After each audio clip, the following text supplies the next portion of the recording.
去講一個人走出嚟係點樣嘅一個風格。喺我而家呢個階段，因為我只係一個拍咗好少嘅作品，所以我自己冇辦法將自己作一個定義，咁唯有就係繼續做更加多唔同嘅嘢。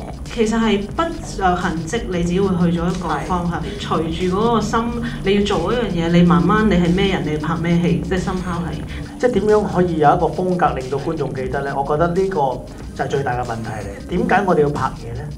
個原因喺邊度咧？就係我哋表達自己嚇，即係簡單啲講。咁既然你係表達自己嘅，你何苦要去令對方記得你咧？如果你係為咗有啲人要記得你，你可以做好多嘢，例如去嚟嗰度攞跑啊，嗱即係諗到啦。